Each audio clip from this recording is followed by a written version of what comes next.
একসময় এক ছোট গ্রামে ছিল এক পুরানো কবরস্থান, যেখানে রাতের অন্ধকারে কেউ যেতে চাইত না। গ্রামবাসীরা বলতো এই কবরস্থানটা অশুভ শক্তির আবাস। রাতে সেখানে অদ্ভুত আওয়াজ শোনা যায়, অদ্ভুত ছায়া দেখা যায়। শহর থেকে কিছু দূরে অন্ধকারে ঢাকাই কবরস্থানে এক রাতে একদল তরুণ সাহস করে প্রবেশ করল।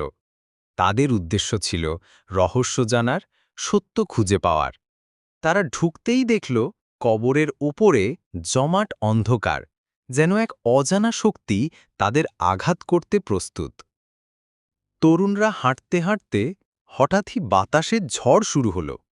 বাতাসে অদ্ভুত অদ্ভুত আওয়াজ, ঘণ্টার আওয়াজ, কাঁদো কাঁদো আওয়াজ, অদ্ভুত শব্দের ঝড়।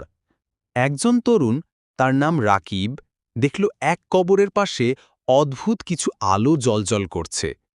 সে এগিয়ে গেল, দেখল সেখানে এক পুরানো কবরের উপরে অদ্ভুত একটা অশরীরী ছায়া, যেন কেউ জেগে উঠছে। অশরীরী বলল, এই স্থান আমার, আমি এখানকার শাসক। যারা এই কবরস্থানে আসে তারা কখনো ফিরে যায় না।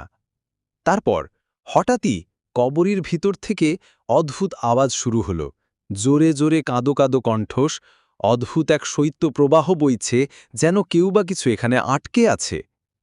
একজন তরুণ, তার নাম সোহাগ, দেখল এক কবরের পাশে দাঁড়িয়ে থাকা অদ্ভুত এক ছায়া, যার চোখ ছিল অন্ধকারের গভীরতা। ছায়া একদিন রাতের অন্ধকারে রোজের মতোই রাজু তার বন্ধুসহ ঢাকা থেকে চট্টগ্রাম যাওয়ার জন্য রওনা দিল। তারা সবাই ছিল যথেষ্ট সাহসী, কিন্তু কেউই জানত না এই রাতে তাদের জন্য অপেক্ষা করছে এক ভয়ঙ্কর অভিজ্ঞতা। রাস্তায় শান্তি ছিল, হালকা বাতাস বইছিল। কিছুক্ষণের মধ্যে তারা একেবারে নির্জন এক রাস্তায় পৌঁছে গেল। হঠাৎ করে গাড়ির হালকা আলোতে দেখা গেল এক অচেনা সাদা পোশাক পরা অদ্ভুত এক নারী রাস্তার পাশে দাঁড়িয়ে। তার চেহারা ছিল অদ্ভুত, চোখ ডার্ক, যেন অন্ধকারের গভীরে ডুবে গেছে। রাজু গাড়ি ধীর করে চালাতে লাগল, কিন্তু উনি দেখতে পেলেন ওই নারী তার দিকে এগিয়ে আসছে। গাড়ির আলো পড়তেই সে হঠাৎই হেঁটে গিয়েছিল একেবারে সামনের দিকে। রাজুর মনে হল যেন কারো বিরুদ্ধে কোনো অদ্ভুত শক্তি কাজ করছে।